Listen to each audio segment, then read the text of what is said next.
Let's mic में आपका स्वागत है। मैं हूं दिनेश शर्मा। कारपोरेट दुनिया में बात करेंगे पेप्सी की। पेप्सी भारत में सिर्फ एक सॉफ्ट ड्रिंक नहीं बल्कि एक अनोखा बिजनेस मॉडल है। क्या आप जानते हैं कि भारत में पेप्सी खुद उत्पादन नहीं करती? आज कारपोरेट दुनिया के इस एपिसोड में हम बात कर रहे हैं पेप्सी और वरुण बेवरेजेस की पार्टनरशिप, मार्केट शेयर, चुनौतियां और भारत में इसके भविष्य की। पेप्सी भारत में एक प्रमुख सॉफ्ट ड्रिंक ब्रांड के रूप में जाना जाता है, लेकिन दिलचस्प बात यह है कि कंपनी खुद यहां उत्पादन नहीं करती।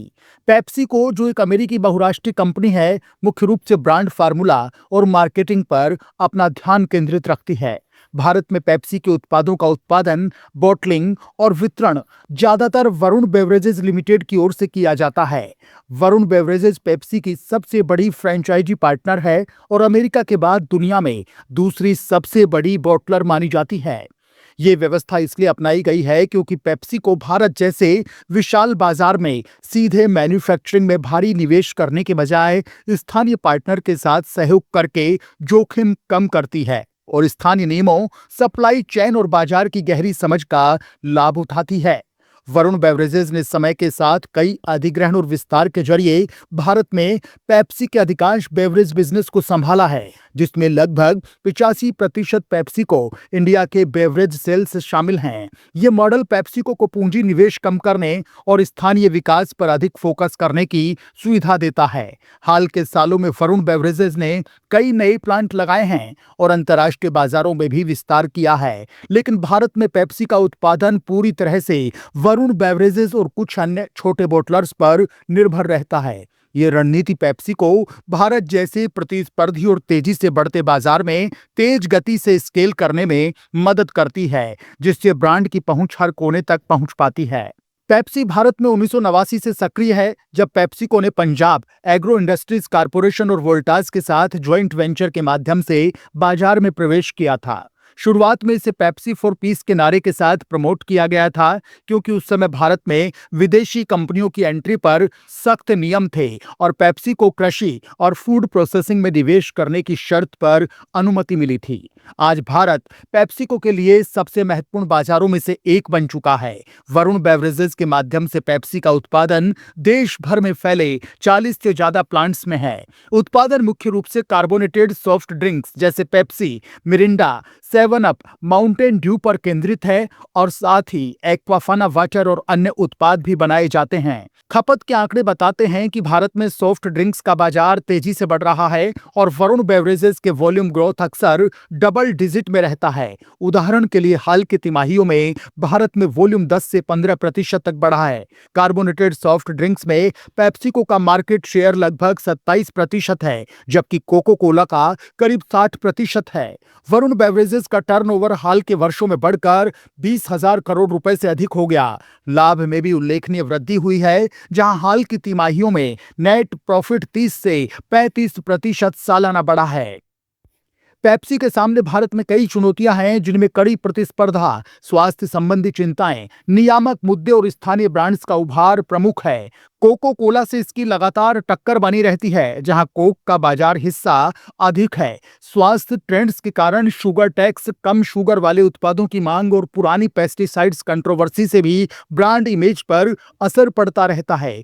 पानी की कमी वाले क्षेत्रों में भूजल दोहन के लिए भी इसकी आलोचना होती रही है। इतिहास में 1989 में एंट्री के समय पेप्सी का राजनीतिक विरोध हुआ था, क्योंकि विदेशी कंपनियों पर प्रतिबंध थे। 2000 के दशक में पेस्टिसाइड्स कंट्रोवर्सी ने बिक्री प्रभावित की, जब सीएससी की रिपोर्ट में पेप्सी और कोक में पेस्टिसाइड्स के उच्च स्तर होने का दावा किया गया, जिससे कई राज्यों में इस पर प्रतिबंध लगे। वाटर डिप्लेशन पर एनजीओ के विरोध भी हुए। विश्व स्तर पर चुनौतियां अलग अलग हैं। अमेरिका और यूरोप में स्वास्थ्य नियम और शुगर टैक्स सख्त है, जबकि विकासशील बाजारों में विकास तेज है, लेकिन प्रतिस्पर्धा और स्थानीय ब्रांड से दबाव रहता है। भारत में स्थानीय प्लेयर्स जैसे कैंपा कोला ने हाल में इस इंडस्ट्री का 15% तक हिस्सा हासिल किया है, जो पेप्सी और कोक की पकड़ कम कर रहा है। अन्य देशों जैसे मेक्सिको और ब्राजील में पेप्सिको मजबूत है, लेकिन भारत में विकास की संभावना अधिक होने के बावजूद मार्जिन पर दबाव और मौसमी मांग चुनौती बनी रहती है। पेप्सिको इनसे निपटने के लिए कम कीमत वाले पैक, वितरण विस्तार और स्वास्थ्यवर्धक विकल्पों पर जोर दे रही है, जिससे ब्रांड की प्रासंगिकता बनी रहती है। भारत में बनने वाली पेप्सी अन्य देशों से ज्यादातर समान होती है क्योंकि इसका फार्मूला वैश्विक मानक पर आधारित है, लेकिन स्थानीय स्वाद की प्राथमिकताओं के अनुसार इसमें थोड़े बदलाव हो सकते हैं, जैसे कुछ फ्लेवर्स या मिठास का स्तर, पानी और शुगर की मात्रा स्थानीय नियमों के अनुसार एडजस्ट की जाती है। पेप्सिको का ग्लोबल रेवेन्यू 2024 में करीब 7,50,000 करोड़ रुपए था, जिसमें अंतर्राष्ट्रीय बिजनेस 40% यानी कि लगभग 3,08,000 करोड़ रुपए है।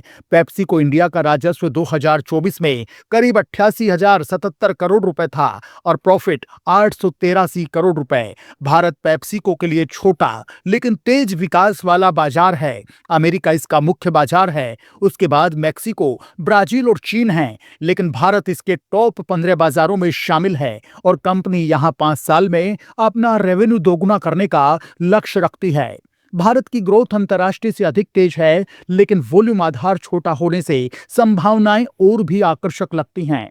पेप्सी की मार्केटिंग, ब्रांडिंग, सेल्स और विज्ञापन नीति युवा और सेलिब्रिटी आधारित है। भारत में ये दिल मांगे मोर जैसे अभियान क्लासिक बन चुके हैं, जो युवाओं को आकर्षित करते हैं। हाल में क्रिकेट और बॉलीवुड सितारों जैसे रणबीर कपूर, आलिया भट्ट के साथ साझेदारी की गई है। इसका विज्ञापन बजट काफी बड़ा है।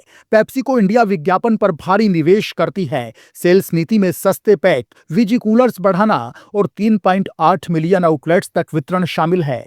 ब्रांडिंग में लाइव फॉर नाउ जैसे वैश्विक थीम्स को स्थानीय रूप दिया जाता है। डिजिटल मार्केटिंग, सोशल मीडिया और इवेंट्स पर विशेष ध्यान दिया जाता है, जिससे ब्रांड हमेशा जीवंत और युवाओं के करीब रहता है। पेप्सी के प्रमुख ब्रांड्स में Pepsi, Mirinda, 7 up, Mountain Dew, Aquafina, Tropicana, Lay's और कुरकुरे शामिल हैं। भारत में कार्बोनेटेड सॉफ्ट ड्रिंक्स में पेप्सी का हिस्सा करीब 27% है, जबकि स्नैक्स में इसकी मजबूत स्थिति है। कुल सॉफ्ट ड्रिंक सेगमेंट में पेप्सिको का हिस्सा 26 से 27% है। पेप्सी के साथ भारत में प्रमुख विवाद पेस्टिसाइड से जुड़े रहे हैं, जहां सीएससी रिपोर्ट ने उच्च स्तर दिखाए, जिससे प्रतिबंध और विरोध हुए। वाटर डिप्लेशन और ग्राउंड वाटर उपयोग पर भी इसकी आलोचना हुई। 2019 में पोटैटो फार्मर्स सेस केस में पेप्सी ने FC5 आलू वैरायटी पर मुकदमा किया। ये विवाद पेप्सी की ब्रांड इमेज को प्रभावित करते रहे हैं।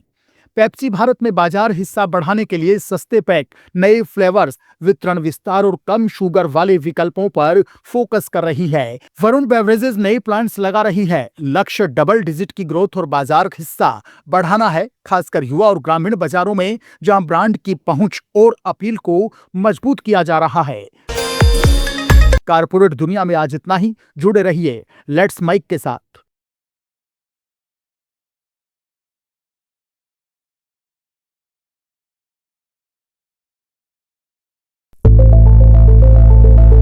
It's time for news. It's time for more than radio. Presenting the first radio news app, Let's Mic. Let's Mic, a news-based app on your phone where you get to watch and listen news, talk shows, interviews, radio show podcasts. On Let's Mic, you get all relevant information of TV, print, radio, podcast, and digital. Let's Mic talks about every segment of life.